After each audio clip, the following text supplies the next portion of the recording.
Hello and welcome, and thanks for tuning in. You're watching Gravitas with me, Priyanka Sharma. Here's what's coming up on the show tonight.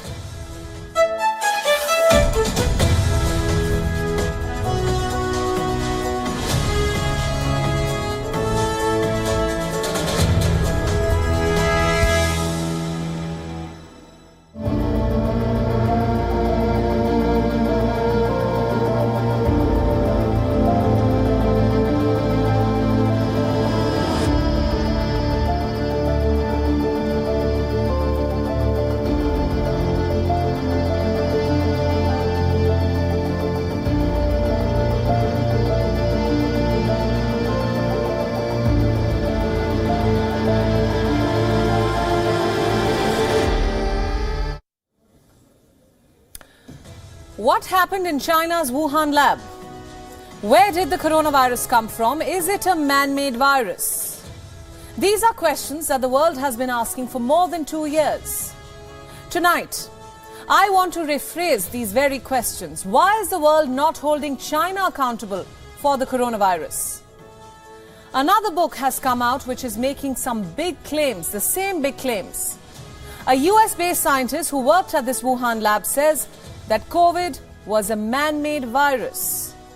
He says it leaked from a Chinese lab. There's more. He says the United States was hand in glove. He calls the virus America's biggest intel failure since 9/11.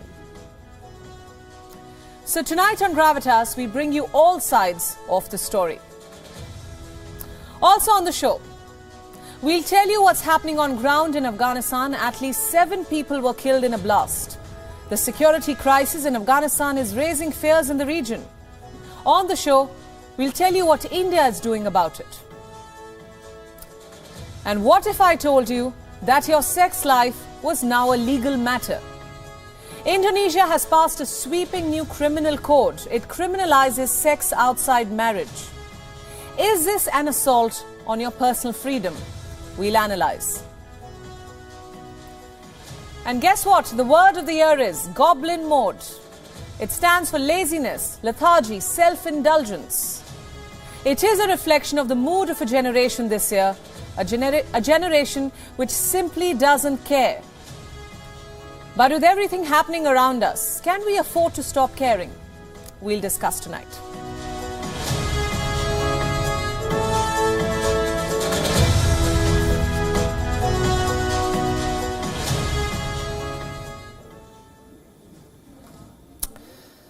Was the Chinese COVID an intelligence failure or a blatant lie? We know that China covered up the outbreak to protect its own image. But was the United States an instrument in this cover-up? How much has the world been forced to pay up because of this very cover-up? These are uneasy questions, and many are afraid to ask. But on this show, we are not. Tonight, I have some tough questions for every world leader, every policymaker that is watching us right now. What is it that they are afraid of? Or rather, whom are they afraid of? I ask this because once again, a person with close knowledge of what was happening in the Wuhan Institute of Virology has come forward to say that COVID-19 was made in a Chinese lab and that the United States was hand in glove. That's what he is hinting at. Who am I talking about? This is Andrew Huff. He is an epidemiologist. He used to work at an American NGO that studied viruses. This NGO is called Eco Health Alliance. Huff was a vice president there, and this was between 2014 and 16. He says that what he saw in those 2 years terrified him. And what exactly was that? Huff's NGO worked closely with the Wuhan lab. He said that this NGO was helping this lab in Wuhan in developing, quote-unquote, the best existing methods to engineer bat coronaviruses to attack other species. I repeat that.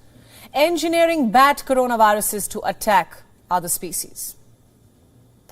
This epidemiologist went on to say that China knew exactly what it was getting into and the risk associated with such studies. Let me quote him again. China knew from day one that this was a genetically engineered agent. The US government is to blame for the transfer of dangerous biotechnology to the Chinese. We were just handing them bioweapon technology. I'm going to repeat that. The US government is to blame for the transfer of dangerous technology to the Chinese. What Huff is basically saying is crystal clear, that the Chinese COVID is a result of China and America's making. I would like to say at this point that you may want to take Huff's story with a pinch of salt. He has a book coming out. And you may point out that Andrew Huff is trying to sell his book. Fair point. But you will have to agree that Huff isn't the first to point a finger at this Wuhan lab. He is also not the first to talk about American foul play. Let me tell you a little bit more about the NGO that Huff was part of. It's run by a man named Peter Daszak. Now, this man has a rather interesting past, one that was revealed during Anthony Fauci's email leaks. You remember those? So Daszak has been involved in the Wuhan lab for more than 15 years, and he was working closely with Fauci. Because Fauci's organization, NIAID, or the National Institute of Allergy and Infectious Diseases, was giving a grant to the NGO. Those were the claims. In early 2020, after fingers began pointing at the Wuhan lab, Daszak organized an open letter. He denounced the lab leak theory as a conspiracy. 26 experts signed the letter. Daszak then emailed Dr. Fauci in April of 2020, thanking him for support. It's a question that has been asked before as well. Did Fauci lobby to cover up? His email suggests nothing less.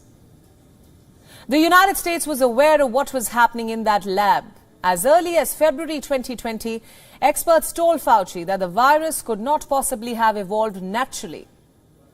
One expert told him that there was 60 to 70% probability that the virus was leaked from the lab. But this expert also went on to sign this letter, this open letter, rubbishing his own theory. See the extent of this cover-up. Andrew Huff says the pandemic is the biggest US intelligence failure since 9/11. Remember, that disaster killed around 3,000 people. The pandemic, on the other hand, has killed more than 6 million people, and it continues to kill. And guess what? It does not look like an intel failure, more like a blatant lie. A lie that America chose to tell the world to help China cover up, or rather protect its image. A lie that America told the world simply because the truth would also indict Washington. You see, it is a US taxpayer money which was going into this NGO that Huff was a part of. This NGO that was helping China experiment with deadly viruses, which many explain why 3 years since the outbreak we still have no answer on the virus's origin. Which may also explain why the World Health Organization never asked China tough questions. Instead, it sent a sham of a probe and made Daszak a part of the team, who from the very beginning was trying to cover up and tell a story that suited the two superpowers narrative. It's no secret that the lab was receiving American funding. It is also no secret that the lab was experimenting with coronaviruses. These facts are out in the open. So why is no one asking the relevant questions that can actually lead to answers around the virus's origin? That is what should be the goal of asking these questions. Where did the virus come from? As early as September 2020, Chinese virologist Li Mengyang told us that the Chinese virus was developed in the Wuhan lab. Her supervisors had threatened her against speaking out.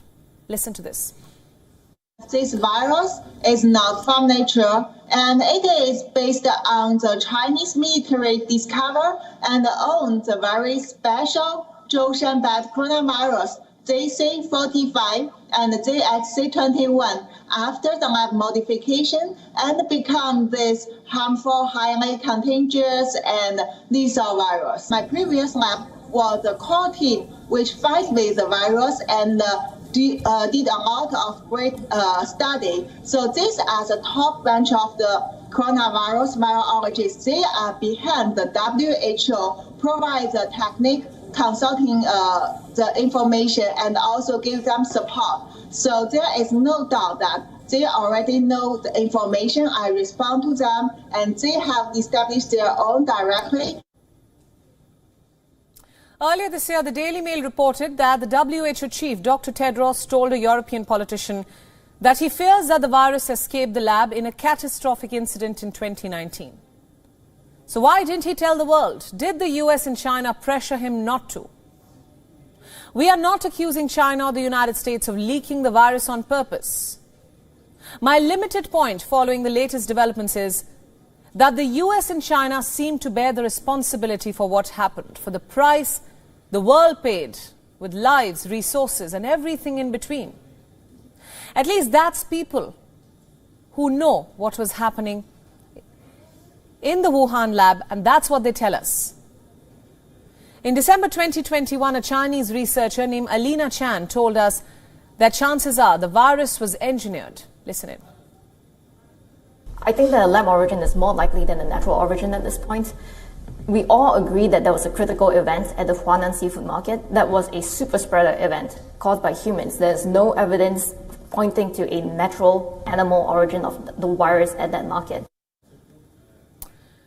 Andrew Huff suggests that the leak of the Chinese COVID was imminent. He says, and I quote again, "Foreign laboratories did not have the adequate control measures in place for ensuring proper biosafety, biosecurity and risk management, ultimately resulting in the lab leak at the Wuhan Institute of Virology." If that's true, shouldn't China be responsible for this, and the United States equally so? Some Western experts are rubbishing Andrew Huff's claims as nonsense. Listen in. Time and again, there has been very detailed analysis of the genomes of the virus, of wild-type viruses, of laboratory viruses, and there is absolutely no sign at all whatsoever that the viruses were engineered.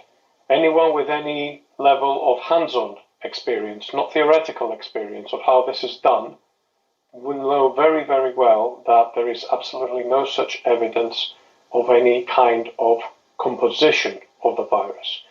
We can talk about the evolutionary rates of different parts of the virus and whether or not they're necessary to maintain infection within one species or another. But once you start getting to that level of detail, you get very quickly to understand, if you know your science, that there is absolutely no shred of evidence that this was a constructed virus. Books sell. We're not here to sell as an academic community. We're here to solve the problem of COVID.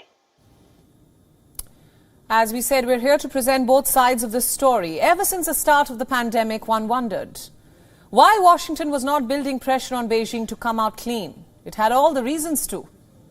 The trade war, then Donald Trump's bitter feelings for China. So why was there no honest attempt at bringing China to the book?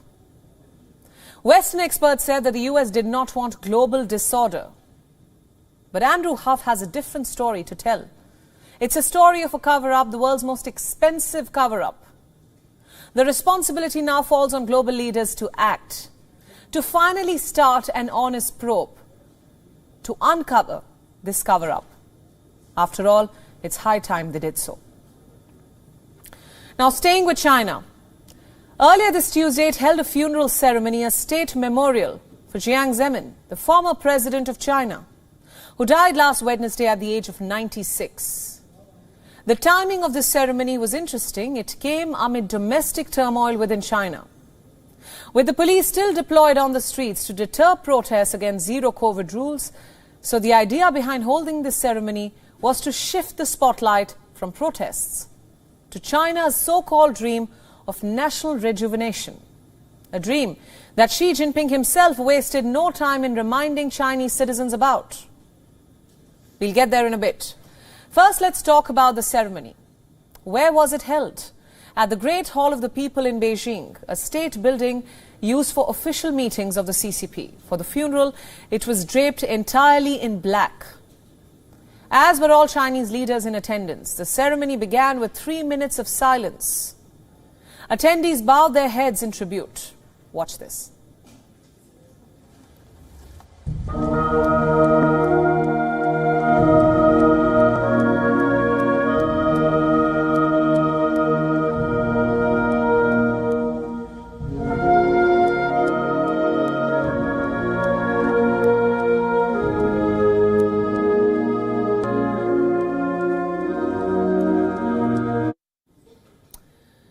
As Chinese lawmakers stood in silence, sirens wailed out across the rest of China to remind people about the ceremony. Residential areas, flyovers, metro stations, restaurants, the sirens could be heard everywhere.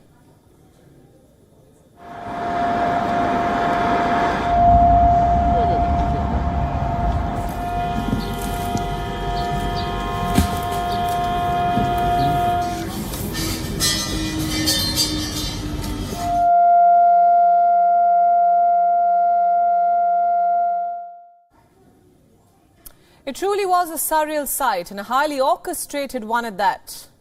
Reports say even the Chinese state media went black and white, with TV anchors awash in praises for Jiang Zemin. Back in Beijing, all eyes were on Xi Jinping, on what he was about to say, and much to the expectations, the Chinese president didn't disappoint with his performance. He delivered a 50-minute speech filled with grief, melancholy, and an impressive amount of propaganda. To start with, Xi Jinping drew parallels between the era of Jiang Zemin to the prevailing political situation in the country. He said, Zemin ensured the CCP's survival from quote-unquote political storms in the 1980s and 90s, a clear reference to the chaos which unfolded after the Tiananmen crackdown. He further added that Zemin proactively engaged in quote-unquote diplomatic struggles. Struggles which Xi Jinping said upheld China's independence, dignity and security. And lastly, he cited Jiang's words on possessing a heroic spirit that crushes all enemies. At the end of it all, one was left wondering if the speech was a tribute to Jiang Zemin or an effort by Xi Jinping to blow his own trumpet through him. Take a look. 20世纪80年代末 90年代初 In the late 1980s and early 1990s, serious political storms occurred at home and abroad, and global socialism experienced severe complications. Some Western countries imposed so-called sanctions on China. 在关键时刻具有做出 He had the extraordinary courage to make bold decisions and the great courage to carry out theoretical innovation at critical moments. 巨大勇气。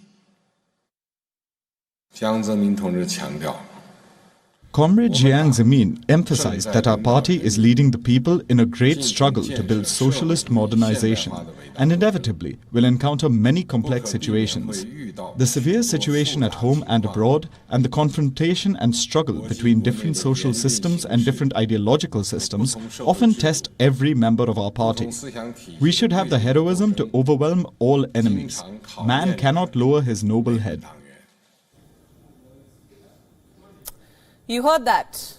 Political storms gripped China in the 1980s. Zemin had great courage and made bold decisions. We should have the heroism to overwhelm all enemies. How should we perceive these statements? Was Xi Jinping trying to mourn Jiang Zemin or celebrate himself and his policies? Because everything he says bears an eerie resemblance to the current state of affairs. A political storm has gripped China in the form of zero-COVID protests. Xi Jinping is making bold and draconian decisions to end the ongoing protests. At the same time, he's trying to overwhelm his perceived enemies, like Japan and South Korea, through diplomatic overtures and incursions. So who exactly was Xi Jinping talking about? Jiang Zemin and his policies? Or himself and his own plans for China? By all means, he hijacked the ceremony to celebrate his own achievements. What he said next settled all doubts about this. Listen in. 新征程上，我们一定要保持只争朝夕。 On the new journey, we must uphold the fighting spirit for every single day and strive to move forward regardless of difficulties and dangers. We must grasp the historical initiative, enhance the morale, backbone and confidence of the whole party and the people of all ethnic groups. We do not believe in heresies and fear evil forces and yield to pressure. We will overcome all difficulties and challenges on the way forward. Uphold the fighting spirit. Move forward regardless of dangers. Do not believe in fear and evil forces. How again was this a tribute to Jiang Zemin? My point is simple. Xi Jinping used this farewell ceremony as a distraction from the protests. His unwillingness to give in to demonstrations and his ultimate authority on public life. His message was simple. Mourn Jiang Zemin all you want, but do not expect things to change. So to put it simply, what was supposed to be a state funeral ended up being a propaganda ceremony, a ceremony to remind Chinese citizens about the might of the Communist Party. Moving on now, our next story is from Afghanistan. Earlier today, it was struck by terror once again. There were two separate attacks, both aimed at Afghan civilians. The first attack unfolded in Mazar-e-Sharif, the fourth largest city of Afghanistan, the capital of the Balkh province. The second attack unfolded in Jalalabad, the fifth largest city in Afghanistan, and the capital of the Nangarhar province. I'll start with Mazar-e-Sharif. At around 7 a.m. local time, it was hit by an explosion. A roadside bomb went off near a packed bus. It killed more than 7 people who were aboard the bus. All 7 happened to be employees of a petroleum company. Visuals from the attack site show workers sweeping pieces of broken glass as food stalls lie damaged in the vicinity. Another set of visuals show injured being rushed to a hospital. Most of them have suffered head injuries. Some are lying with shrapnel in their legs. They all happen to be employees of the Hairatan Petroleum Company. Let's now listen into their account. We were on the way to Hairatan. We don't know how it happened, but an explosion occurred inside the bath. All are civil employees, not government employees. One of our stops was Sayyadabad Square. On the way, I don't know exactly what happened. I was reading the Quran on my phone. I was reading the Quran on my phone screen. And then there was a boom at Sayyadabad Square.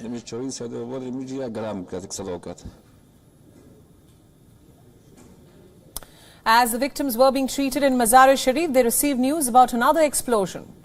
This time in Jalalabad. Reports say at around 1:45 p.m. local time, a blast unfolded in Jalalabad's Talashi Square, right next to city's money exchange market. The blast injured at least 6 people, and last we checked, there were no casualties. So who was behind these attacks? No one knows. No group has so far claimed responsibility. So as of now, your guess is as good as mine. That said, these attacks are not isolated incidents. They're part of a string of explosions, ambushes and killings. In late November, there was a terror attack in Ebak, a city in Afghanistan's Samangan province. More than 19 people were killed and 25 others were severely injured. In October, there was a suicide bombing in Kabul. It unfolded at a mosque on the grounds of Afghanistan's Interior Ministry. More than 4 people died. 25 others were injured. A month before this, in September, there was another attack on a school in Kabul. It claimed the lives of more than 52 people. Most of them were young female students. Similarly, in August, a deadly blast ripped through a mosque in Kabul, killing more than 21 people and injuring a total of 33. It doesn't end there. Throughout this year, there has been at least one terror attack every month. It is hard to give an exact number. But these attacks only depict the resurgence of terror on Afghan soil. Despite the Taliban's promises to ensure stability, the country has gone back to being a hub for terror groups. In fact, the Pentagon says that a number of terror groups that had become dormant during American presence have become active once again. The list includes the Al-Qaeda, the ISIS-K, East Turkestan Islamic Movement, the Islamic Jihad Group, Jaish-e-Mohammed, and the Lashkar-e-Toiba. They're all using Afghanistan as a citadel and conducting attacks all over the country. Now, this has led to concerns among Afghanistan's neighboring countries. They're worried if the Taliban is able enough to thwart terrorism, or whether it's being too sympathetic towards terror groups on its soil. What they fear is a spillover effect, and these attacks and the groups behind them could be reaching their borders. India is one of these countries, and it's not taking any chances. Earlier today, it held an NSA-level meeting with 5 Central Asian countries. The aim was to discuss the security crisis in Afghanistan and the threat of terrorism emanating from its soil. Who all were present for this meeting? Besides Ajit Doval, there were his counterparts from Kazakhstan, Kyrgyzstan, Tajikistan and Uzbekistan. Turkmenistan was represented by its ambassador in New Delhi. So what did these leaders discuss? The situation in Afghanistan. They deliberated on their shared concerns and solutions to stop the country from becoming a safe haven for terror groups. Let's now listen into some remarks made by India's National Security Advisor Ajit Doval. The persistence of terrorist networks in the region, including in Afghanistan, is also a matter of deep concern. Financing is the lifeblood of terrorism, and countering terror financing should be an equal priority for all of us. We should also call on all UN members to fulfill obligations enshrined in the relevant counter-terrorism conventions and protocols, and refrain from providing any form of support to entities or persons involved in terrorist acts. You heard that. Countering terrorism should be a priority for all of us. UN members should refrain from providing support for it. Who exactly was NSA Doval referring to here? Who else but Pakistan, a country which, despite being a UN member, a country which, despite promising to uphold UN conventions, continues to aid and abet terror activities within Afghanistan. NSA Doval's message was simple but clear. To counter the threat of terror in Afghanistan, we'll first have to take on those supporting it. The generals sitting in Rawalpindi and their political puppets in Islamabad, who have a big role to play in the resurgence of terror on Afghan soil. Let's move on. I want to ask you a question. How would you feel if your sex life became a legal affair, if your choices were put under a magnifying glass and risked putting you behind the bars? That's what Indonesia's new law entails. A sweeping new criminal code has been passed. It criminalizes sex outside marriage. In our next report, we tell you why this is a threat to personal freedom and human rights. Take a look.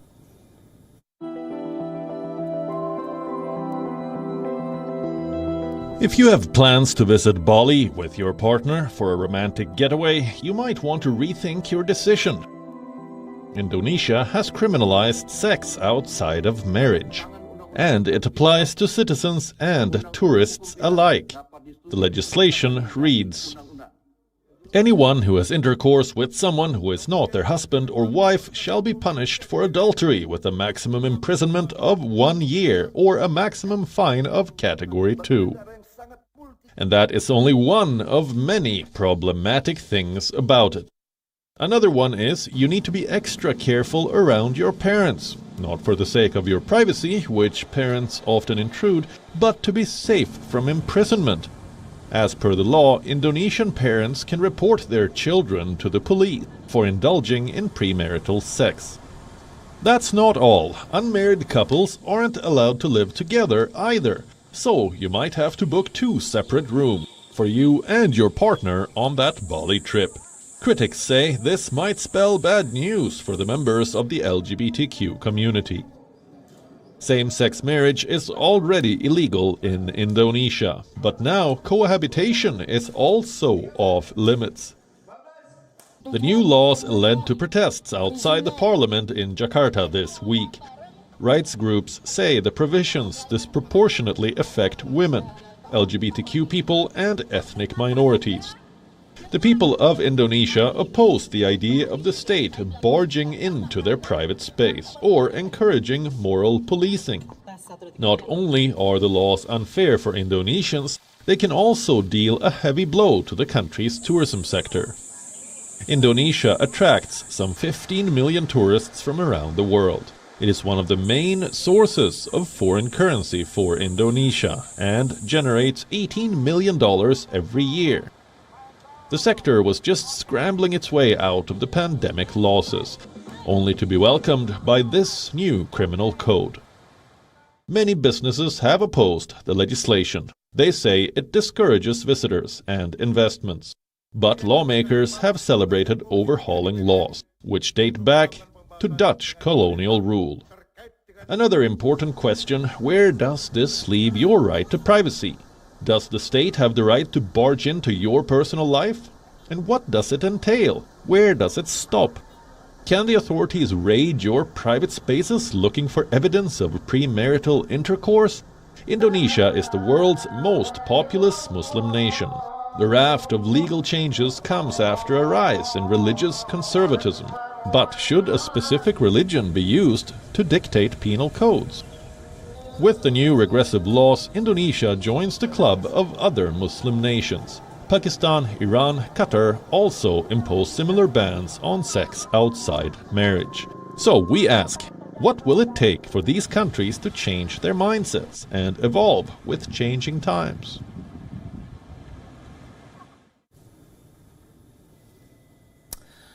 We spend at least a third of our life at work.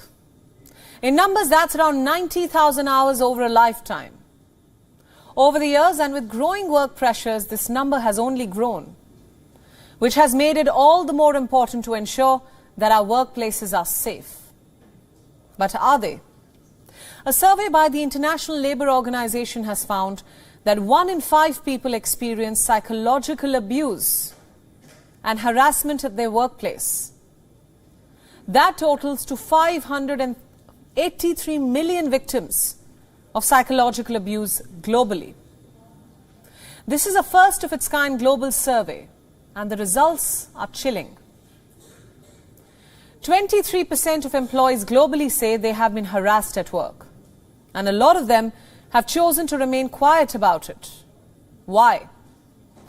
They said they thought speaking up would be a waste of time. I don't know if you're watching us and can relate to this, but this happens very often.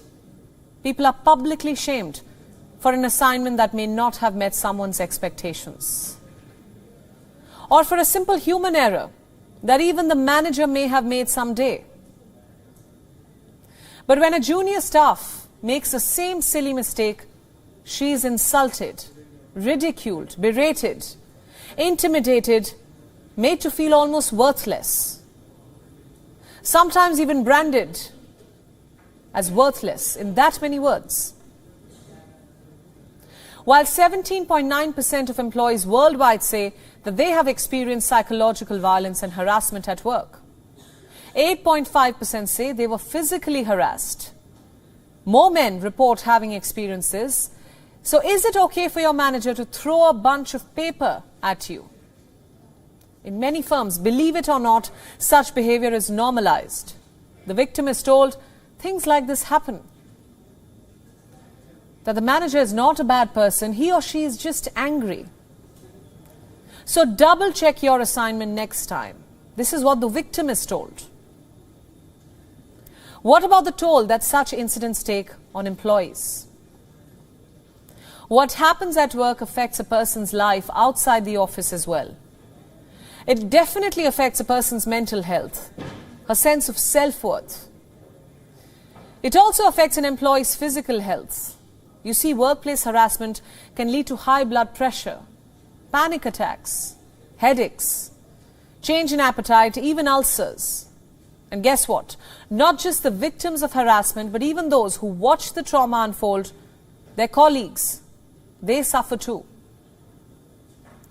Studies show that victims of workplace bullying and those who witness it are more likely to receive a prescription for psychotropic medication. Just think about that. What is psychotropic medication? Antidepressants, tranquilizers, sleeping pills. The ILO survey says that young people, migrant workers, are most exposed to violence. It's time to put an end to this problem once and for all. to make workspaces safe for all of us. And I have to say this, the onus falls only on the employers. But why should you, the employer or the manager, care? I'll tell you why. A toxic work environment fosters absenteeism. A person who witnesses a colleague being harassed would always be afraid of being the next in line. He or she will avoid going to work altogether. He or she will take more leaves. And when at work, he or she will be afraid of making any mistakes, taking risks, which will go on to take a toll on productivity. Moreover, harassment will also cost workplaces talent. People will leave. So it's the responsibility of employers and the human resources to free workplaces of harassment. It is their responsibility to set boundaries and clear red lines.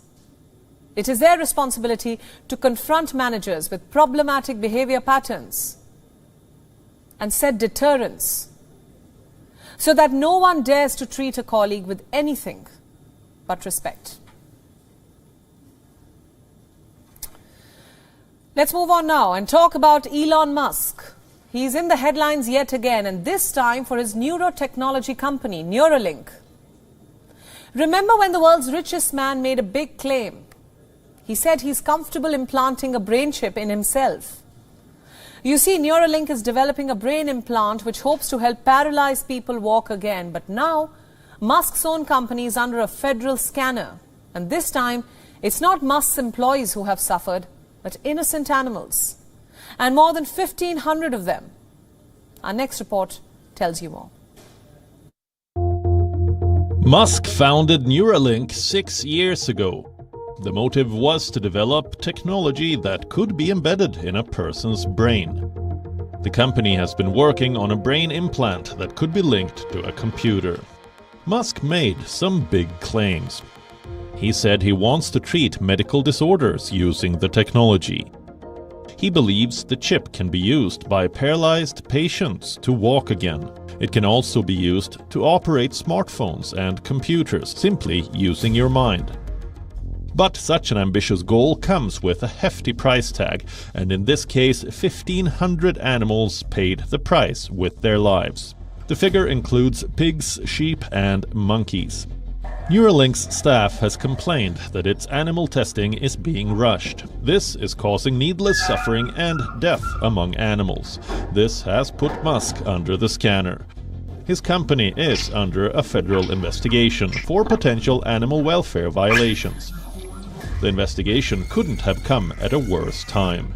Dissent among Neuralink employees is on a rise. Some have blamed the CEO for botched experiments on animals. They say Musk is putting too much pressure on them to accelerate development. This has resulted in failed trials and silly errors that could have been easily avoided, and failed tests have to be repeated, ultimately increasing the number of animals being tested and killed. In fact, Musk has repeatedly asked his employees to imagine that they have a bomb strapped on their heads to achieve faster results. But Musk's Neuralink is not the only one to be blamed. All of this is happening under the nose of US regulators. To begin with, US regulations don't specify how many animals can use for research. They give significant leeway to scientists to determine when and how to use animals in experiments. In fact, regulatory filings show that Neuralink facilities have passed all the inspections by the US Department of Agriculture. The company does not even keep precise record of the animals tested and killed. 1,500 killings are just an estimate. The actual figure could be even higher than that. Now, the total number of animal deaths does not necessarily indicate that Neuralink is violating regulations or standard research practice. The harsh reality is, animals are typically killed for research purposes. When experiments are completed, but Neuralink's figures of animal deaths are higher than they need to be. The company publicly claims that it conducts animal tests only when it has exhausted other research options. But documents and companies' communication records suggest otherwise. This brings us to a bigger question. How far is too far? Is it really ethical to kill unsuspecting animals for the sake of medical advancement?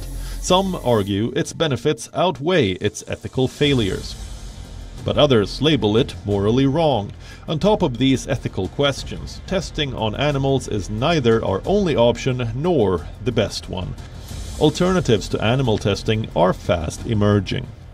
Several companies like Unilever are switching to them, but it seems we have a long road ahead to make this big shift. Especially when it comes to ambitious plans like those of Elon Musk.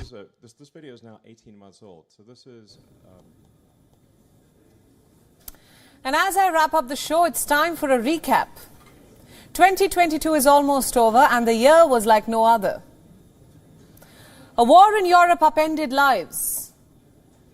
Natural disasters became common as the climate crisis worsened. Inflation became a part of daily chatter once again. And who can forget, we saw protests against dictatorial regimes, some of which continue to this day. So when the world was falling apart, what were you doing? Let me guess. Were you lazing around in bed, snacking on a bag of chips, surrounded by a general sense of apathy with the world? If the answer is yes, trust me, you're not alone. Like scores of others, you too were in Goblin Mode, which is why this has been chosen as the Oxford Word of the Year, with more than 300,000 English speakers voting for it. So what is Goblin Mode? It's slang. It's a type of behavior which is unapologetically self-indulgent. If you're in Goblin Mode, you're simply lazy, you're greedy. Do your parents have high expectations from you? Doesn't matter, because you don't care. Your boss waiting for you to meet a deadline? Doesn't matter. You'd rather binge watch your favorite series from the comforts of your couch. So why has this rather unflattering term come to define a whole year? Because it has come to define the mood of a generation this year, in 2022. Lethargy, apathy, self-indulgence. These are the adjectives being used to describe what people felt this year. But it's not all negative, because there was also a sense of rebellion against the status quo. It all began in the months following the pandemic. Restrictions were lifted. The world opened up gradually, but many weren't ready. They weren't ready to head back to the concrete jungle for boardroom meetings, for in-person classes, for one-on-one consultations. They weren't ready for normal life, and they stayed back in Goblin Mode. They took to social media to advocate for work from home. They voiced their opposition to unsustainable lifestyles. They rediscovered themselves within the confines of their homes. They rejected current priorities for new ones. They quit their jobs, looked for something with more meaning. So Goblin Mode also gave them room to experiment, to shut out the noise and find themselves again. But then again, here's my problem. My problem with staying in the so-called Goblin Mode. Eventually, you became lazy. You forgot about challenging these social norms. Instead, threw all semblance of routine out the window. You ditched all notions of self-improvement and simply stopped caring. Which is why a term from 2009, Goblin Mode, has come to define us in 2022. We saw the rise of apps like Be Real, where users would post random photos of whatever they were doing. Forget about filters, forget about curated news feeds, forget about pandering to social norms. Enter Goblin Mode. There was only one motto: do what you want, as you please. But as you get ready to say goodbye to 2022, I want you to ask yourselves, is this really the right approach? Don't get me wrong, being real and authentic never gets old. But lethargy and apathy won't get you anywhere. You may be overwhelmed by social media, by the noise around you. But not caring and being self-indulgent is a dangerous cocktail for your future. You may think there's a war in Europe, there's the doom and gloom of inflation, The talk of recession, rising prices, mass layoffs. So this Goblin Mode seems the easy way out. Stay under covers. It's easy to say you don't care. It's easy to say you'll do what you want. But as we head into the new year, you must care about what's happening around you. You must pay attention to global events, trends and movements. Only then will you be able to prepare yourself for what's coming in 2023. Stop being a spectator and be an active participant in your own life. And on that note, it's time to take a look at what else is making news around the world in Gravitas Global Headlines. Ukraine President Zelensky claims high success in repelling the Russian strikes, with the Ukrainian Air Force saying more than 60 missiles were intercepted. Meanwhile, Russia's defense ministry says it has deployed mobile coastal defense missile systems on a northern Kuril island, part of a strategically located chain of islands that stretch between Japan and the Russian Kamchatka Peninsula. Iran sentences to death 5 people over the killing of a Basij paramilitary force member during nationwide protests sparked by Mahsa Amini's death. Russia and Ukraine exchanged 60 prisoners of war on each side in the latest of a series of such swaps. Meanwhile, Ukraine's foreign minister condemns India's ramping up of Russian oil purchases following Moscow's invasion as morally inappropriate. Former Pakistan Prime Minister Imran Khan's shocking allegations says ex-army chief General Bajwa was playing a double game with his government. The PTI leader is noticeably silent on the current chief general, Asim Munir. An oversight panel says Facebook and Instagram put business over human rights when giving special treatment to rule-breaking posts by politicians, celebrities, and other high-profile users.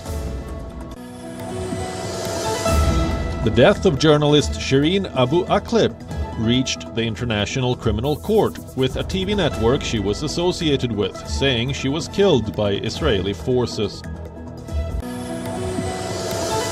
Officials in Hawaii activate the state's National Guard to help respond to the eruption of Mauna Loa, whose lava has been steadily oozing towards a critical highway for days. 5-time champions Brazil put up one of the best performances of the World Cup to outclass South Korea 4-1 in the last 16 tie. Neymar, Richarlison, Rafinha and Vinicius Jr. all scored to set up a quarter-final clash against 2018 runners-up Croatia.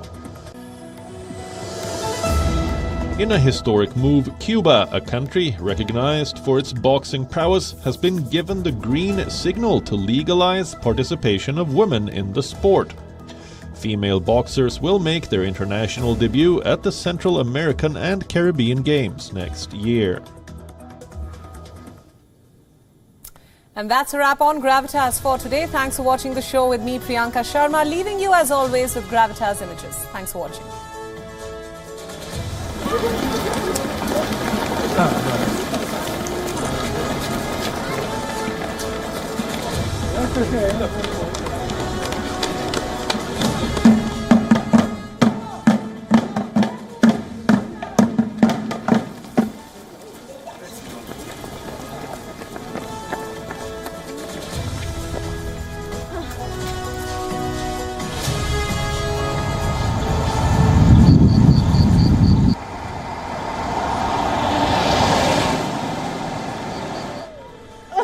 Enggak.